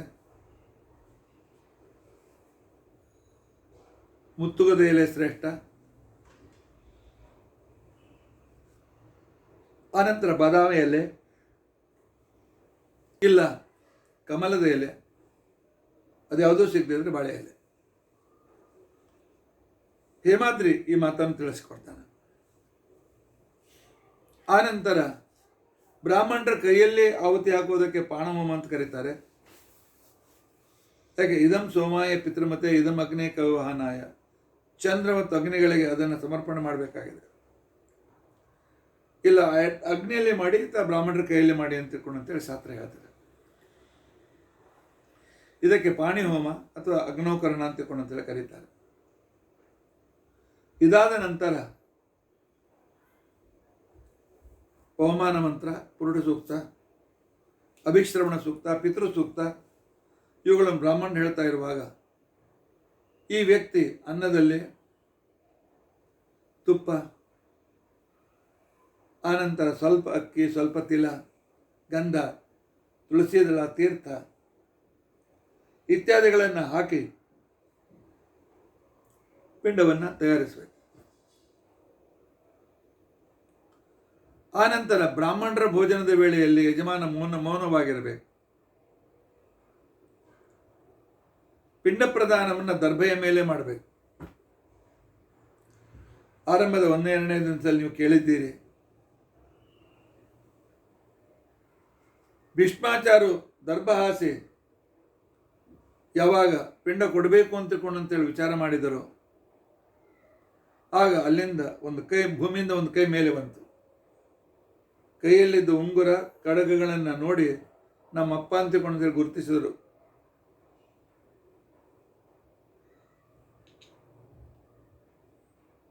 ಭೀಷ್ಮಾಚಾರ್ಯ ಅಲ್ಲಿ ಆವಾಗ ತಂದೆ ಶಬ್ದ ಕೇಳಿಸ್ತು, ಮೃತನಾಗಿರ್ತಕ್ಕಂಥ ತಂದೆ ಶಬ್ದ, ನನ್ನ ಕೈಯಲ್ಲಿ ಪಿಂಡ ಕೊಡು ನನಗೆ ಅಂತೇಳಿ. ಆಗ ಭೀಷ್ಮಾಚಾರ್ಯ ಹೇಳ್ತಾರೆ, ಇಲ್ಲ, ಶಾಸ್ತ್ರ ಹೇಳ್ತದೆ ಹಾಸಿದ ದರ್ಬೆಯ ಮೇಲೆ, ಅದಕ್ಕೆ ಬರ್ಹಿಷ್ಠ ಅಂತಿಕೊಂಡು ಅಂತ ಕರೀತಾರೆ, ಬರ್ಹಿ ಅಂತಿಕೊಂಡು ಅಂತೇಳಿ ಕರೀತಾರೆ. ನಿಜವಾದ ಶಾಸ್ತ್ರೋಕ್ತವಾಗಿರಬೇಕಾಗಿದ್ರೆ 96 ಉದ್ದ ದರ್ಭಗಳು ಬೇಕು, ಅದರ ಮೇಲೆ ಪಿಂಡ ಪ್ರದಾನ ಮಾಡಬೇಕು ಅಂತ ನಿಯಮ ಇದೆ. ಇರಲಿ, ಈಗೆಲ್ಲ ಸಾಧ್ಯವಿಲ್ಲ, ಎಷ್ಟು ಸಾಧ್ಯವಿದೆ ಅಷ್ಟು ಸಾಗ್ರ ದರ್ಭವನ್ನು ಹಾಸಿ ಅದರ ಮೇಲೆ ಶುಂದಂತಾಂ ಪಿತರ, ಶುಂದಂತ ಪಿತಾಮಹ, ಶುಂದಂತ ಪ್ರಪಿತಾಮಹ ಅಂತೇಳಿ ತೀರ್ಥವನ್ನು ಕೊಟ್ಟು, ಆ ನಂತರ ಅಡುಗೆಯಲ್ಲಿ ಅಡುಗೆಯನ್ನು ಬಡಿಸಬೇಕು.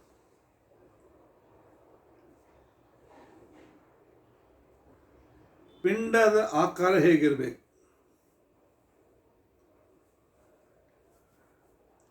ಪಿಂಡದ ಆಕೃತಿ ಎಷ್ಟಿರಬೇಕು? ಪ್ರತಿ ಸಂವತ್ಸರಿಕ ಶ್ರಾದ್ದದಲ್ಲಿ ಮೃತತಿಥಿಯ ದಿನ ಮಾಡುವ ಪಿಂಡದ ಆಕೃತಿ ಒಂದು ತೆಂಗಿನಕಾಯಿ ಎಷ್ಟಿರಬೇಕು ಅಂತೇಳಿ, ದಪ್ಪ ಇರಬೇಕು. ಆನಂತರ ದರ್ಶಶ್ರಾದ್ದ ಮಾಡುವಾಗ ಒಂದು ಮೊಟ್ಟೆಯಷ್ಟು ಆಕೃತಿಯಲ್ಲಿರಬೇಕು, ಅಥವಾ ಬಿಲ್ಲುಪತ್ರದ ಆಕೃತಿಯಲ್ಲಿರಬೇಕು. ಆನಂತರ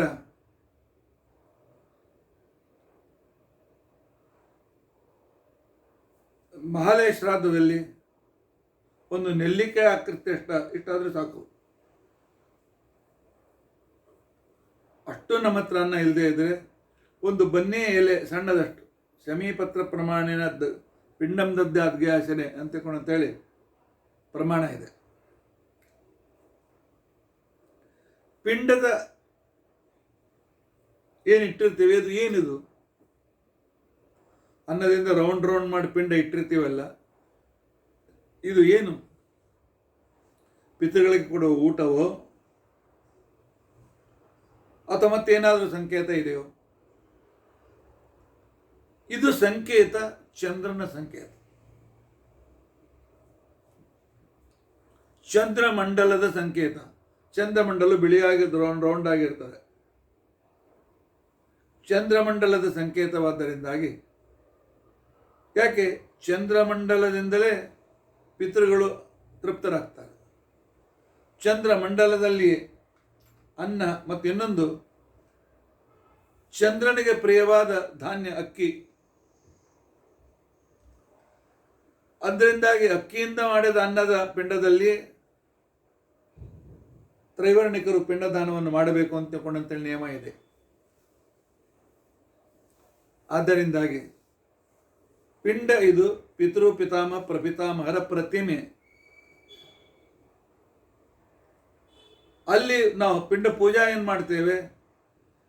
ಗಂಧಂ ಸಮರ್ಪಯಾಮಿ, ತುಳಸಿದಲಂ ಸಮರ್ಪಯಾಮಿ, ವಸ್ತ್ರಂ ಸಮರ್ಪಯಾಮಿ. ಅಲ್ಲಿದ್ದ ನಮ್ಮನ್ನು ಬಿಟ್ಟು ಅಗಲಿದ ಪಿತೃ ಪಿತಾಮಹ ಪ್ರಪಿತಾಮಹರು, ತದಂತರ್ಗತ ವಸುರುದ್ರಾದಿತ್ಯರು, ತದಂತರ್ಗತ ರುದ್ರಮ ಸಂಕರ್ಷಣ ವಾಸುದೇವರ ಪೂಜೆ ಅಂತ ತಿಳ್ಕೊಂಡಂತೇಳಿ ಆ ಪಿಂಡಕ್ಕೆ ಪೂಜೆ ಮಾಡಬೇಕು. ಪಿಂಡ ಪೂಜೆಯನ್ನು ಮಾಡ್ತಕ್ಕಂಥ ಸಂದರ್ಭದಲ್ಲಿ ಆ ಭಾವನೆ ಇರಬೇಕು. ಆದರೆ ಪಿಂಡ ಪೂಜೆಗೆ ಕೇದಗೆ ಬರುವುದಿಲ್ಲ, ಮಲ್ಲಿಗೆ ಬರುವುದಿಲ್ಲ, ಮತ್ತು ಯಾವ ಕೆಂಪ ಪುಷ್ಪಗಳೂ ಬರುವುದಿಲ್ಲ.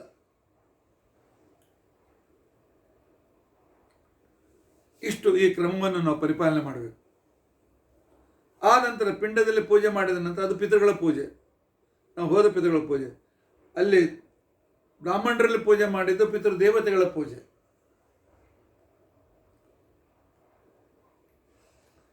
ಆದ್ದರಿಂದಾಗಿ ಅವರ ಎದುರಿನಲ್ಲಿ ವಿನಯದಿಂದ ಇದ್ರೆ ಸಂತೋಷ ಪಡ್ತಾರೆ.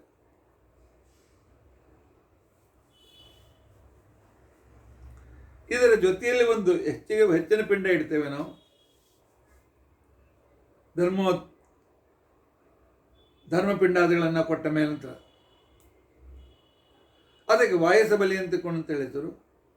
ಅದನ್ನು ಹೊರಗೆ ಕಾಗೆಗಳಿಗೋಸ್ಕರ ಹೊರಗಿಟ್ಟು ಬರಬೇಕು ಅಂತ ನಿಯಮ ಇದೆ. ಕಾಗೆಗಳ ಇಂಪಾರ್ಟೆನ್ಸ್ ಏನಿದೆ ಅಂತ ಅನ್ನೋದನ್ನು ನಾನು ಈಗಾಗಲೇ ತಿಳಿಸಿದ್ದೇನೆ, ನೆನಪು ಮಾಡಿಕೊಳ್ಳಿ.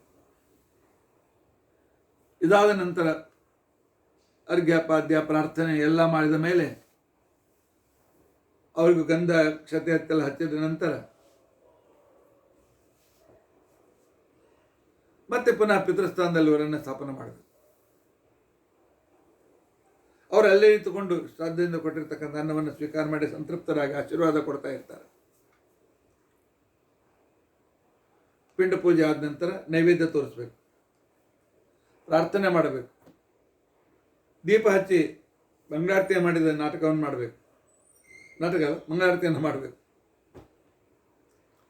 ಆನಂತರ ಹೋಗಿ ಬನ್ನಿ ಅಂತ ಹೇಳಿ ಅವ್ರಿಗೆ ಹೇಳ್ಬೇಕು.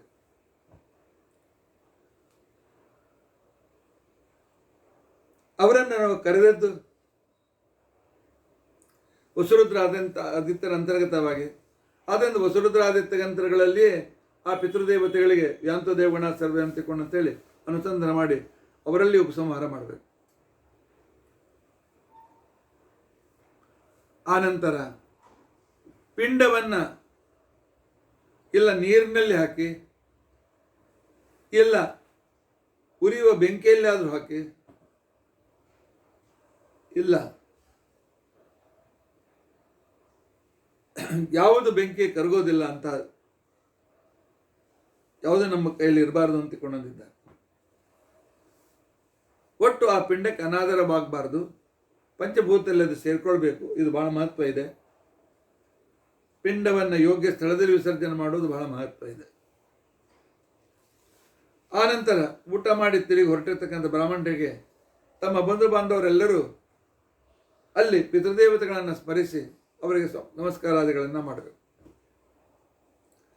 ಇವತ್ತಿನ ದಿವಸದಲ್ಲಿ ಮಕ್ಕಳಿಗೆ ಅದು ಇದು ತರಿಸ್ಕೊಡ್ತಾ ಇರ್ತೇವೆ, ನೆನಪಿಟ್ಕೊಳ್ಬೇಕು, ಅದನ್ನು ತರಿಸ್ಬಾರ್ದು. ಆನಂತರ ಮತ್ತೆ ಪುನಃ ಪ್ರಾರ್ಥನೆ, ಆನಂತರ ಯಶಸ್ಮೃತ್ಯಾಚೆ ನಡೀತದೆ. ಆನಂತರ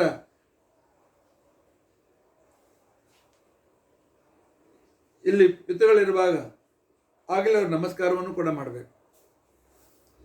ಯಜಮಾನ ನಮಸ್ಕಾರ ಮಾಡುವ ಪೂರ್ವದಲ್ಲಿ ಎಲ್ಲರೂ ಮಾಡಬೇಕು, ಎಲ್ಲರೂ ಕೊನೆಗೆ ಯಜಮಾನ ಮಾಡಬೇಕು. ಕೊನೆಗೆ ಯಜಮಾನ ಯಾಕೆ ಮಾಡಬೇಕು ಅಂತ ತಿಳ್ಕೊಳ್ಳೋದು, ಇದೆಲ್ಲ ಕರ್ಮಕ್ಕೆ ಯಜಮಾನನಲ್ಲಿರ್ತಕ್ಕಂಥ ಸಂಕರ್ಷಣ ಅನಿರುದ್ಧ ರೂಪಿಯಾದ ಪರಮಾತ್ಮ ಎಲ್ಲವನ್ನೂ ಕೂಡ ತಾನು ವಾಚ್ ಮಾಡ್ತಾ ಇರ್ತಾನೆ.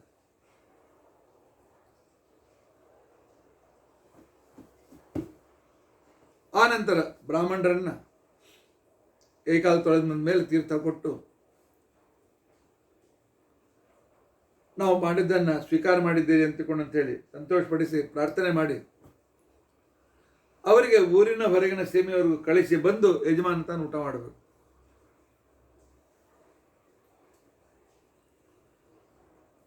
ಶಾತ ದೇವಲ ಸ್ಮೃತಿ ಮತ್ತು ಜಾತುಕರಣ್ಯ ಸ್ಮೃತಿ ಈ ಮಾತನ್ನು ಬಹಳ ಸ್ಪಷ್ಟವಾಗಿ ಹೇಳ್ತದೆ. ಪಿತೃಗಳಿಗೆ ಪಿಂಡಾದಿಗಳನ್ನು ಮಾಡಿ ಪಾತ್ರೆಯಲ್ಲಿ ಉಳಿದ ಅನ್ನ, ಪಾಯಸ ಇತ್ಯಾದಿಗಳೇನಿದೆ ಅದನ್ನು ಪೂರ್ತಿ ಹಾಕ್ಕೊಂಡು ಅದನ್ನು ಸ್ವೀಕರಿಸಬೇಕು. ತಿಪ್ಪೆಯಲ್ಲಿ ಬೀಳದಂತೆ ನೋಡ್ಕೊಳ್ಬೇಕು. ಪಿಂಡಗಳು ತಿಪ್ಪೆಯಲ್ಲಿ ಬಿದ್ದು ಅಥವಾ ನಾಯಿ ಮುಟ್ಟಿದರೆ ಮಧ್ಯದಲ್ಲಿ ಭಿನ್ನವಾದರೆ ಅದು ಅಪಮೃತ್ಯು ಇತ್ಯಾದಿ ಮಹಾದೋಷವನ್ನು ಸೂಚನೆ ಮಾಡ್ತದೆ. ಆದ್ದರಿಂದಾಗಿ ದೇವರ ಪೂಜೆ ಅನಿವಾರ್ಯವಾಗಿರ್ತಕ್ಕಂಥದ್ದು ಮಾಡಲೇಬೇಕು. ಮಕ್ಕಳ ಕಡೆಯಿಂದ ಆದರೂ ಮಾಡಿಸಲೇಬೇಕು. ಇದು ಅತ್ಯಂತ ಅನಿವಾರ್ಯ. ಆಗ ಪರಮಾತ್ಮನ ಪರಮಾನುಗ್ರಹವಾಗ್ತದೆ. ಹೀಗೆ ಬ್ರಾಹ್ಮಣರ ಭೋಜನವಾದ ಮೇಲೆ, ಯಜಮಾನನ ಭೋಜನವಾದ ಮೇಲೆ ಬಂಧು ಬಾಂಧವರೆಲ್ಲರೂ ಕೂಡ ಊಟ ಮುಗಿಸ್ಬೇಕು. ಆನಂತರ ವೈಶ್ವದೇವದ ಉಳಿದ ಆಹಾರವನ್ನು ಮುಖ್ಯ ಆಹಾರದಲ್ಲಿ ಸೇರಿಸಬೇಕು. ಸೇರಿಸಿ ವಿಧಿವಿಧಾನದಿಂದ ಮಾಡಬೇಕಾಗಿರ್ತಕ್ಕಂಥ ಕರ್ಮಗಳೆಲ್ಲವನ್ನೂ ಕೂಡ ಮಾಡಲೇಬೇಕು. 12 ತಿಂಗಳು ಮತ್ತು 13ನೇದು ಮಾತಾಮಹ ಶ್ರಾದ್ದ, ಅಶ್ವಿನ ಶುಕ್ಲ ಪ್ರತಿಪದ, ಈ 5 ರೀತಿಯಿಂದ ಗೃಹಸ್ಥರಿಗೆ ನೈವೇದ್ಯವನ್ನು ಕೊಟ್ಟು ಸಮರ್ಪಣೆ ಮಾಡಬೇಕು. ಅದು ಅತ್ಯಂತ ಶ್ರೇಷ್ಠ ಅಂತ ತಿಳ್ಕೊಂಡಂತ ಅನಿಸ್ಕೊಂಡಿದೆ.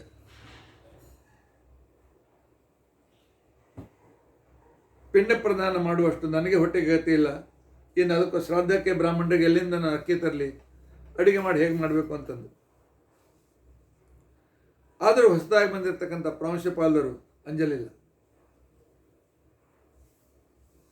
ನನ್ನ ಕಾರ್ಯದ ವ್ಯಾಪ್ತಿಯಿಂದಾಗಿ ನಾನು ಸರಿಯಾಗಿ ಸಮಯವನ್ನು ಕೊಡಲಿಕ್ಕೆ ಆಗೋದಿಲ್ಲ, ಆದ್ದರಿಂದಾಗಿ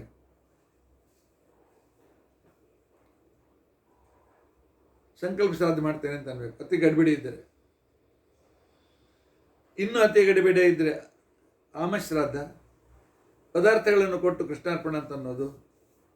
ಆನಂತರ ತಿಥಿಶ್ರಾದ್ದ, ಆ ಕ್ರಮವನ್ನು ಮುಗಿಸ್ಬೇಕು ಅಂತಿಕೊಂಡಂತಿದ್ದ. ಏನೇ ಇರಲಿ, ಸಾಕ್ಷಾತ್ ಬ್ರಾಹ್ಮಣ ಶ್ರಾದ್ದ, ಇದಕ್ಕೆ ಕ್ಷಣಶ್ರಾದ್ದ ಅಂತಿಕೊಂಡಂತ ಕರೀತಾರೆ, ಪೂರ್ವ ಪಂಕ್ತಿಯನ್ನು ಕರೀತಾರೆ. ಇಲ್ಲ, ದರ್ಭ ಬ್ರಾಹ್ಮಣನ ಕೂಡಿಸಿ ನಂತರ ಯೋಗ್ಯ ಬ್ರಾಹ್ಮಣರಿಗೆ ಅದನ್ನು ಸಮರ್ಪಣೆ ಮಾಡುವುದು. ಈ ಕ್ರಮ ಅನೂಚಾನವಾಗಿ ನಡೆದುಕೊಂಡು ಬಂದಿರುತ್ತೆ.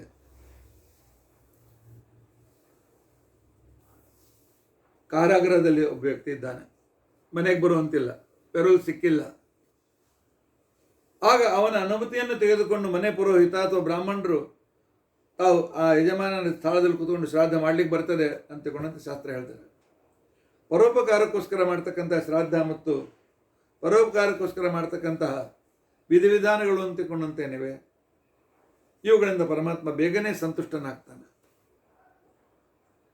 ಆದ್ದರಿಂದಾಗಿ ಯಜಮಾನನಿಗೆ ಮಾಡ್ಲಿಕ್ಕೆ ಆಗೋದಿಲ್ಲ, ಬೆಡ್ ರಿಡನ್ ಆಗಿದ್ದ, ಹಾಸ್ಪಿಟಲ್ನಿದ್ದ, ಹಾಗೆ ತತ್ ಪ್ರತಿನಿಧಿಯಾಗಿ ಬ್ರಾಹ್ಮಣರ ಮುಖಾಂತರ ಅಥವಾ ಬಂಧುಗಳ ಮುಖಾಂತರ ಮಾಡಿಸ್ಬೇಕು ಅಂತಿಕೊಂಡಂತಿದ್ದಾರೆ. ಕೊನೆಗೆ ತನಗೆ ಊಟ ಸಿಗೋದು ಕಷ್ಟ ಇದೆ.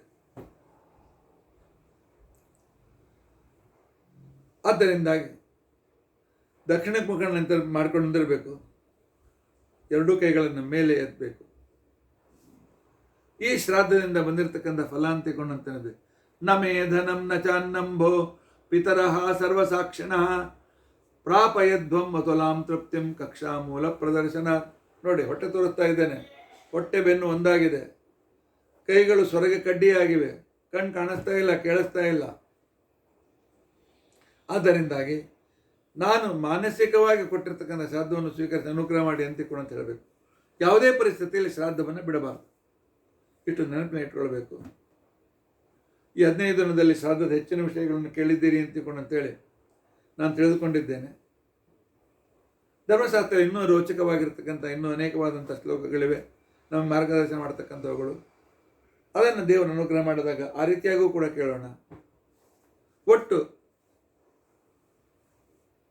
ಪಿತೃಗಳು ಮನೆಯಲ್ಲಿ ಬಂದಾಗ ಶ್ರದ್ಧೆಯಿಂದ ಅವ್ರ ಪೂಜೆಯನ್ನು ಮಾಡಿ ಅವರ ಪ್ರತಿನಿಧಿಯಾಗಿ ಬಂದಿರತಕ್ಕಂಥ ಬ್ರಾಹ್ಮಣರನ್ನು ಸಂತೃಪ್ತಿಪಡಿಸಿ ಅವರಿಗೆ ಯೋಗಕ್ಷೇಮವನ್ನು ತೋರಿಸ್ತಾ ಅವ್ರ ಊರಿಗೆ ಮುಟ್ಟಿಸುವುದು ನಮ್ಮ ಪರಮ ಕರ್ತವ್ಯ. ಅದಕ್ಕೆ ಇವತ್ತಾದರೂ ಯಾರು ಮಾಡಿಲ್ಲ, ತಪ್ಪದೆ ಪಿತೃಗಳನ್ನು ಕುರಿತು ಶ್ರಾದ್ದಾದಿಗಳನ್ನು ಮಾಡಿ ಸಮರ್ಪಿಸಿ, ಇಲ್ಲದ ಅನೇಕ ದೋಷಗಳಿಗೆ ಒಳಗಾಗಿ ನಮ್ಮ ಜೀವನದಲ್ಲಿ ದುಃಖಿಗಳಾಗ್ತೇವೆ. ಇತಿ ಅದ್ಯ ಕಥಾ ಪ್ರಸಕ್ತಿ. ಈ ಒಂದು 13-14 ದಿನಗಳಲ್ಲಿ ಯಥಾಶಕ್ತಿ ಶ್ರಾದ್ದಕ್ಕೆ ಸಂಬಂಧಿಸಿದ ವಿಚಾರಗಳನ್ನು ಪ್ರಮಾಣ ಪುರಸ್ಸರವಾಗಿ ನಿಮ್ಮ ಎದುರುಗಿಡಲಿಕ್ಕೆ ಪ್ರಯತ್ನ ದೇವರು ನನ್ನ ಕಡೆಯಿಂದ ಮಾಡಿಸಿದ್ದಾನೆ. ಈ ಒಂದು ಪೂಜೆಯಿಂದ ಪಿತ್ರಾಂತರ್ಗತ, ವಸುರುದ್ರಾದಿತ್ಯಾಂತರ್ಗತ, ಭಾರತೀಯ ಮುಖ್ಯ ಪ್ರಾಣಾಂತರ್ಗತ ಅಂತ ಹೇಳಿ ಈ ಅನ್ನವನ್ನು ಸ್ವೀಕಾರ ಮಾಡುವಂತಕ್ಕಂಥ ಒಂದು ಮಂತ್ರ ಇದೆ. ಆ ಮಂತ್ರವನ್ನು ಹೇಳಿ ಮಾಡಿದರೆ ಸ್ವತಃ ಸಾಕ್ಷಾತ್ ನೈವೇದ್ಯ ತೋರಿಸಿರ್ತಕ್ಕಂಥ ಸಂದರ್ಭ ಸಿಗ್ತದೆ. ಅದಕ್ಕೋಸ್ಕರ ಕೊನೆಗೆ ದೇವರಿಗೆ ದಕ್ಷಿಣಕ್ಕೆ ಮುಖ ಮಾಡಿ ಹೊಟ್ಟೆ ತೋರಿಸುತ್ತ ನನಗೇನಿಲ್ಲ, ನಾನೇನು ಮಾಡಲಿ, ಇದೋ ನಮಸ್ಕಾರದ ರೂಪ ಶ್ರಾದ್ದ ತೆಗೆದುಕೊಳ್ಳಿ ಅಂತಿಕೊಂಡು ಕೊಟ್ಬಿಡು. ಆದರೆ ಅದು ನಮಗೆ ನಿಮಗೆಲ್ಲ ಆ ರೀತಿಯಾಗಿರ್ತಕ್ಕಂಥ ಸಿಚುವೇಶನ್ ಇರಬೇಕು, ಆ ರೀತಿಯಾಗಿರ್ತಕ್ಕಂಥ ಸಂದರ್ಭ ಇರಬೇಕು. ಆಗ ಮಾತ್ರ ಈ ರೀತಿಯಾಗಿ ಮಾಡಲಿಕ್ಕೆ ಬರ್ತದೆ. ಒಟ್ಟಿನಲ್ಲಿ ತಾತ್ಪರ್ಯ, ಶ್ರಾದ್ದ ಮಾಡಿ ಪಿತೃಶ್ರಾದ್ದದಿಂದ ವಂಚಿತರಾಗಿ ದುಃಖಿಗಳಾಗಬೇಡಿ. ಎಲ್ಲ ಸಮಸ್ಯೆಗಳಿಗೂ ಶಾಸ್ತ್ರ ಉತ್ತರ ಕೊಟ್ಟಿದೆ, ಎಲ್ಲಕ್ಕಿಂತ ಹೆಚ್ಚು ಪ್ರಾಮಾಣಿಕವಾದಂಥ ಮನಸ್ಸನ್ನು ಕೊಟ್ಟಿದೆ. ಮನಸ್ಸು ಇದು ಪ್ರಾಮಾಣಿಕ ಅಂತಕೊಂಡಂತ ಅನಿಸ್ಕೊಂಡ್ರೆ ಆ ನಂತರ ನಾವು ಪ್ರಸಾದ ಸ್ವೀಕರಿಸಲಿಕ್ಕೆ ಅನುಕೂಲವಾಗ್ತದೆ. ಏನೇ ಇರಲಿ, ಶ್ರಾದ್ದವನ್ನು ಶ್ರದ್ಧೆಯಿಂದ ಮಾಡೋಣ, ಪಿತೃಗಳ ಅನುಗ್ರಹವನ್ನು ಪಡೆಯೋಣ, ನಮ್ಮ ಜೀವನದಲ್ಲಿ ಸಫಲತೆ ಪಡೆಯೋಣ. ಈ 12-13 ದಿನಗಳಲ್ಲಿ ನನ್ನ ತಪ್ಪೇನಾದರೂ ಆಗಿದ್ದರೆ ನನ್ನ ತಪ್ಪು, ಏನಾದರೂ ಒಳ್ಳೆಯ ಗುಣಗಳಿದ್ದರೆ ಅದು ಪರಮಾತ್ಮ ನುಡಿಸಿದ್ದು, ನಾಮಕರ್ತ ಹರಿಕರ್ತ ಭಾವನೆಯಿಂದ ಭಗವಂತನಿಗೆ ಸಮರ್ಪಿಸೋಣ. ಶ್ರೀಕೃಷ್ಣಾರ್ಪಣಮಸ್ತು. ಶ್ರೀಕೃಷ್ಣಾರ್ಪಣಮಸ್ತು. ಉಗ್ರಂ ವೀರಂ ಮಹಾವಿಷ್ಣುಂ ಜ್ವಲಂತಂ ಸರ್ವತೋಮುಖಂ ನೃಸಿಂಹಂ ಭೀಷಣಂ ಭದ್ರಂ ಮೃತ್ಯುಮೃತ್ಯುಂ ನಮಾಮ್ಯಹಂ ಅಚ್ಯುತಾನಂತ ಗೋವಿಂದ ಸ್ಮೃತಿಮಾತ್ರಾರ್ಥನಾಶನ ರೋಗಾನ್ಮೇ ನಾಶಯಾಶೇಷಾನ್ ಆಶುಧನ್ವಂತರೇ ಹರೇ. ಶ್ರೀಕೃಷ್ಣಾರ್ಪಣಮಸ್ತು. ಶ್ರೀಕೃಷ್ಣ.